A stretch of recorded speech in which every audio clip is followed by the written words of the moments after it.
Assalamualaikum warahmatullahi wabarakatuh. Selamat malam Ibu Evita Soraya dan teman-teman semuanya. Perkenalkan, kami dari kelompok 11 izin mempresentasikan hasil buku saku kami yang berjudul Pengalaman Peserta Didik dalam Menghadapi Kesulitan Belajar di Sekolah. Sebelumnya, izinkan saya memperkenalkan anggota kelompok saya. Di sini saya sendiri selaku moderator, Aisyah Sabrina Rizky, dan teman saya, Rani Widya Nadia Wijayanti, Ruth Aisyah Masanda Simanjuntak, dan Zahwa Aulia Rahmadani. Selanjutnya, pembahasan pada buku saku kami mencakup pertama, pendahuluan, kedua, pembahasan, ketiga, penutup, dan terakhir adalah infografis. Baik, kita langsung masuk saja kepada bab pertama, yaitu pendahuluan. Jadi, pendidikan itu merupakan suatu proses yang kompleks yang membentuk diri seseorang. Pendidikan ini dapat terjadi di rumah maupun di sekolah. Pendidikan yang terjadi di sekolah melewati beberapa jenjang pendidikan, di antaranya taman kanak-kanak, sekolah dasar, sekolah menengah pertama, hingga sekolah menengah atas. Ekspektasi kita terhadap proses pendidikan yang terjadi di sekolah akan berjalan dengan lancar, normal, dan dengan optimal. Namun, pada kenyataannya, pendidikan yang terjadi di sekolah dapat terjadi beberapa hambatan. Salah satu hambatan yang dapat terjadi adalah kesulitan belajar oleh peserta didik. Kesulitan belajar ini dipengaruhi oleh beberapa faktor. Yang pertama internal, seperti faktor psikologis, motivasi belajar, dan karakteristik seseorang. Kemudian ada faktor eksternal. Maka dari itu, faktor ini yang menyebabkan kesulitan belajar harus dibantu dan didukung. Maka, siswa-siswa yang memiliki hambatan kesulitan belajar ini memerlukan dukungan dari guru, orang tua, maupun lingkungan sebaya agar mereka dapat mengoptimalkan potensi mereka dan mereka dapat belajar secara lancar. Selanjutnya itu ada latar belakang isu. Untuk latar belakang isu itu, pendidikan itu tidak hanya berfokus pada penyampaian materi, tetapi juga pada pengalaman belajar peserta didik. Setiap anak memiliki kemampuan dan kesiapan belajar yang berbeda, sehingga dapat mengalami kesulitan belajar dalam memahami materi, membaca, menulis, atau berhitung.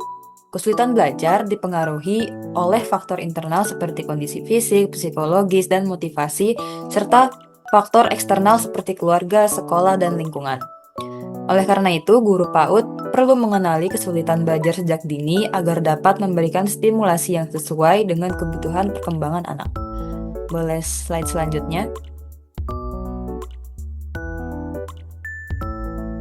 Oke, selanjutnya itu ada keterkaitan dengan perkembangan peserta didik. Untuk keterkaitannya itu, kesulitan belajar berkaitan erat dengan perkembangan peserta didik, terutama pada aspek kognitif, bahasa, sosial emosional, dan motorik. Anak yang mengalami kesulitan belajar dapat mengalami hambatan dalam memahami konsep, mengenal huruf dan angka, berkomunikasi, serta kurang percaya diri dalam mengikuti pembelajaran. Selain itu, kemampuan motorik halus juga memengaruhi keterampilan menulis dan aktivitas belajar lainnya. Oleh karena itu, guru perlu melakukan pengamatan, memberikan pembelajaran yang menarik, serta bekerja sama dengan orang tua agar perkembangan anak dapat berkembang secara optimal. Selanjutnya ada analisis teori. Yang pertama ada teori perkembangan kognitif. Teori perkembangan kognitif dikemukakan oleh Jean Piaget. Teori ini menjelaskan bahwa kemampuan berpikir anak berkembang secara bertahap sesuai dengan usia dan tingkat kematangannya. Dalam pengalaman peserta didik menghadapi kesulitan belajar di sekolah, yaitu ada perbedaan perkembangan kognitif yang menyebabkan setiap peserta didik memiliki kemampuan berbeda dalam memahami materi pembelajaran. Peserta didik yang belum siap secara kognitif dapat mengalami hambatan ketika menerima materi yang terlalu abstrak, sulit memahami instruksi guru, dan membutuhkan waktu lama dalam menyelesaikan tugas. Selanjutnya, next slide. Yang kedua ada cognitive load theory. Cognitive load theory dikemukakan oleh John Sweller. Teori ini menjelaskan bahwa kemampuan memori kerja manusia memiliki keterbatasan dalam menerima dan mengolah informasi. Apabila informasi yang diberikan terlalu banyak atau penyajian materi terlalu kompleks, peserta didik dapat mengalami beban kognitif yang tinggi sehingga kesulitan memahami dan menyimpan informasi baru. Dalam pengalaman peserta didik menghadapi kesulitan belajar di sekolah, ada beban kognitif yang berlebihan dapat terlihat dari peserta didik mengalami kesulitan mengikuti penjelasan guru, mudah kehilangan fokus, dan sulit mengingat materi. Yang ketiga, ada teori perkembangan peserta didik. Teori perkembangan peserta didik menjelaskan bahwa setiap anak mengalami proses perkembangan yang meliputi aspek kognitif, bahasa, sosial emosional, moral, fisik motorik. Perkembangan ini berlangsung secara bertahap dan setiap peserta didik memiliki karakteristik dan kecepatan perkembangan yang berbeda. Jadi guru harus memberikan pembelajaran yang sesuai dengan kebutuhan anak. Next slide. Nah, dalam pengalaman peserta didik menghadapi kesulitan belajar di sekolah, perbedaan perkembangan menyebabkan munculnya berbagai bentuk hambatan seperti kesulitan memahami materi, kurang percaya diri, kesulitan komunikasi, maupun kurang mampu mengikuti kegiatan pembelajaran. Jadi hambatan ini itu menunjukkan bahwa kesulitan belajar tidak hanya berkaitan dengan kemampuan akademik, tetapi juga berhubungan dengan perkembangan peserta didik secara menyeluruh. Selanjutnya ada teori kebijakan. Kebijakan pendidikan di Indonesia menempatkan setiap peserta didik sebagai individu yang memiliki hak untuk memperoleh pendidikan yang layak dan sesuai dengan kebutuhan. Dalam Undang-Undang Nomor 20 Tahun 2003 tentang Sistem Pendidikan Nasional yang menjelaskan bahwa pendidikan diselenggarakan untuk mengembangkan potensi peserta didik agar menjadi manusia yang memiliki kemampuan, kepribadian, dan keterampilan yang diperlukan. Selain itu, kebijakan mengenai standar nasional pendidikan melalui peraturan Undang Nomor 57 Tahun 2021 tentang standar nasional menegaskan pentingnya proses pembelajaran yang dilakukan sesuai dengan kebutuhan, karakteristik, dan perkembangan peserta didik. Next. Nah, kebijakan ini juga membantu menjelaskan bahwa penanganan kesulitan belajar perlu dilakukan melalui pendekatan yang inklusif dan berpusat pada peserta didik. Sekolah perlu menyediakan lingkungan belajar yang mendukung, memberikan kesempatan yang sama bagi setiap anak untuk berkembang, serta melakukan penyesuaian pembelajaran agar peserta didik mampu mengikuti proses pendidikan secara optimal. Selanjutnya ada data terkini yang kami temukan. Jadi yang kami temukan adalah data asesmen pada tahun 2023 yang ada di dalam dokumen yang diberikan oleh UNICEF. Dalam data asesmen tersebut ditemukan bahwa faktor-faktor yang mempengaruhi capaian belajar siswa salah satunya adalah lingkungan belajar. Jadi, lingkungan belajar yang kurang kondusif tentu saja akan berdampak pada kesulitan belajar siswa. Variabel-variabel yang ada dalam data tersebut diantaranya yaitu manajemen kelas dan disiplin positif. Karena jika manajemen kelas ini tidak diterapkan dengan baik, maka siswa akan kurang tertib dalam pembelajaran. Kemudian adalah praktik pengajaran yang inovatif. Karena bila pembelajaran dilaksanakan secara monoton, maka kurangnya motivasi dan pemahaman siswa akan materi pembelajaran. Kemudian ada visi dan misi pembelajaran. Karena dapat dilihat jika suatu sekolah atau suatu metode pembelajaran tidak memiliki visi dan misi yang jelas, maka tidak akan memiliki gambaran akan sejauh mana capaian belajar seorang siswa. Kemudian adalah keamanan dari perundungan. Karena bila seorang siswa tidak merasa aman dan akan merasa terancam, akan menurunkan motivasi belajar. Kemudian tidak adanya hukuman fisik. Karena dapat dilihat bahwasannya jika seorang siswa mengalami hukuman fisik, ia akan merasa terancam dan tentunya akan meminimalisir partisipasi siswa dalam proses pembelajaran. Selanjutnya adalah kesetaraan gender. Karena bila kesetaraan gender itu ada, maka partisipasi siswa dan motivasi belajar serta kepercayaan diri siswa akan meningkat. Kemudian layanan bagi penyandang disabilitas. Jika tidak ada layanan bagi penyandang disabilitas yang mumpuni, maka siswa dengan disabilitas akan memiliki ketersediaan lingkungan yang sedikit yang mendukung proses belajar mereka. Kemudian sikap guru terhadap siswa disabilitas. Karena bila guru tidak bersifat inklusif, maka siswa yang khususnya memiliki disabilitas akan sulit memaksimalkan potensi mereka dalam proses pendidikan. Ditemukan pula dalam data tersebut bahwasannya faktor-faktor yang mempengaruhi capaian belajar siswa tidak hanya lingkungan, tetapi diantaranya sosial dan ekonomi siswa, kemudian keterlibatan orang tua dalam proses pembelajaran, serta partisipasi guru dalam pelatihan dan kompetensi. Selanjutnya ada tantangan dan peluang dalam menghadapi kesulitan belajar. Yang pertama ada tantangan dalam menghadapi kesulitan belajar.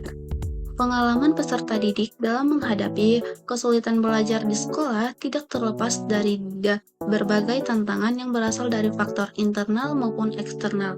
Salah satu tantangan yang sering dialami anak adalah adanya perbedaan kemampuan, minat, dan motivasi. Jadi perbedaan ini menyebabkan setiap anak membutuhkan pendekatan pembelajaran yang berbeda agar mampu memahami materi dengan baik. Anak yang mengalami hambatan dalam memahami konsep membaca, menulis, berhitung maupun mengikuti instruksi pembelajaran dapat mengalami kesulitan dalam mencapai tujuan belajar yang diharapkan. Selain dari faktor dalam diri anak, lingkungan belajar juga salah satu tantangan dalam mengatasi kesulitan belajar. Penggunaan metode yang kurang sesuai, keterbatasan media pembelajaran, serta kurangnya pendamping dari lingkungan sekitar. Yang kedua ada peluang menghadapi kesulitan belajar. Nah, meskipun terdapat berbagai tantangan, perkembangan pendidikan saat ini memberikan peluang untuk membantu peserta didik menghadapi kesulitan. Yang pertama ada penerapan pembelajaran yang berpusat pada peserta didik. Melalui pendekatan ini, guru dapat menyesuaikan kegiatan pembelajaran dengan kemampuan, kebutuhan, dan karakteristik perkembangan anak, sehingga anak memperoleh pengalaman belajar yang sesuai. Terus yang kedua ada pemanfaatan media pembelajaran. Peluang dalam membantu peserta didik mengatasi hambatan media belajar. Media yang menarik dan sesuai tahap perkembangan anak dapat meningkatkan perhatian, motivasi, serta pemahaman peserta didik terhadap materi pembelajaran. Yang ketiga adanya kerjasama antara orang tua, guru, dan sekolah menjadi peluang penting dalam mendukung perkembangan peserta didik. Kolaborasi ini dapat membantu guru memahami kondisi anak secara lebih menyeluruh, serta memberikan dukungan yang sesuai dengan kebutuhan anak. Baik, selanjutnya pada slide ini ada solusi atau rekomendasi. Kalau misalkan kita lihat dari pembahasan sebelumnya, sebenarnya kesulitan belajar itu bukanlah masalah yang bisa diselesaikan hanya dengan meminta anak belajar lebih giat. Yang perlu dicari terlebih dahulu adalah mengapa anak ini mengalami kesulitan belajar. Karena itu, solusi pertama yaitu guru perlu melakukan observasi atau identifikasi sejak dini. Nah, dengan begitu, guru dapat mengetahui apakah kesulitan yang dialami anak itu berasal dari aspek kognitif, bahasa, sosial emosional, atau mungkin karena lingkungan belajarnya. Selanjutnya, pembelajaran juga harus disesuaikan dengan tahap perkembangan anak, seperti yang dijelaskan dalam teori Piaget. Setiap anak itu memiliki kesiapan berpikir yang berbeda, jadi guru tidak bisa menggunakan hanya menggunakan satu metode saja. Hal sama untuk seluruh peserta didik. Penggunaan media yang konkret, menarik, dan interaktif juga penting agar anak lebih mudah memahami materi dan tidak mengalami beban belajar yang terlalu tinggi. Selain itu, lingkungan belajar juga harus mendukung anak akan lebih mudah belajar jika merasa aman, nyaman, tidak takut melakukan kesalahan, dan bebas dari perundungan.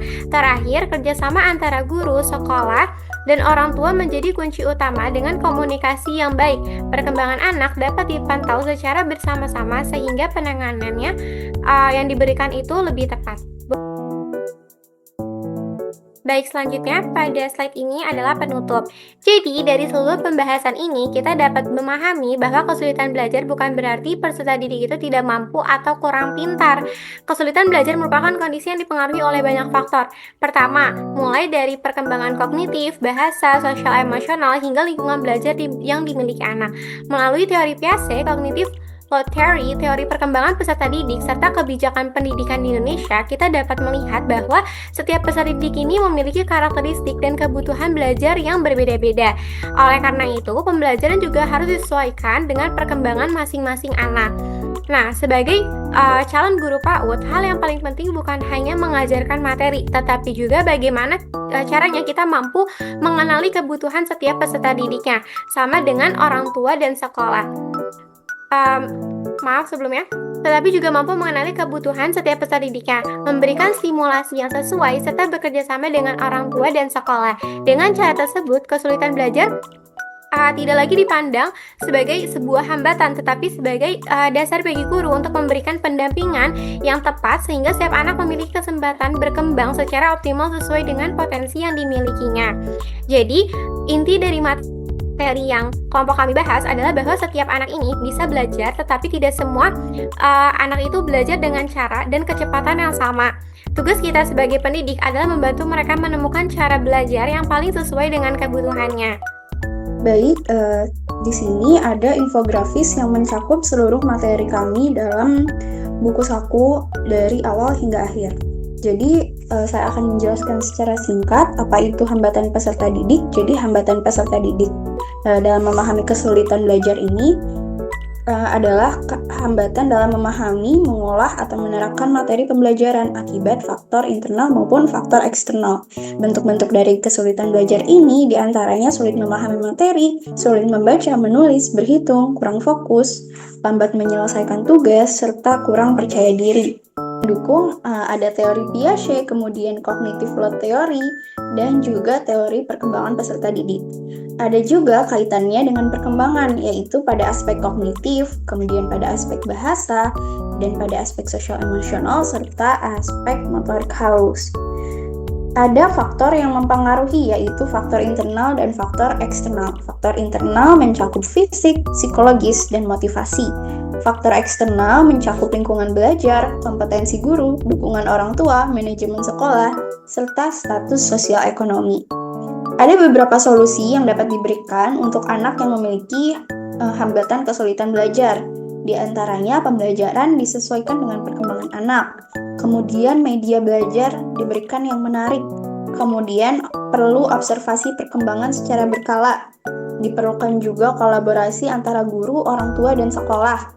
Dan juga, lingkungan belajar harus diberikan secara aman serta inklusif. Baik, sekian presentasi dari kelompok kami. Mohon maaf sebelumnya Ibu Evita dan teman-teman semuanya apabila terdapat kesalahan. Wassalamualaikum warahmatullahi wabarakatuh.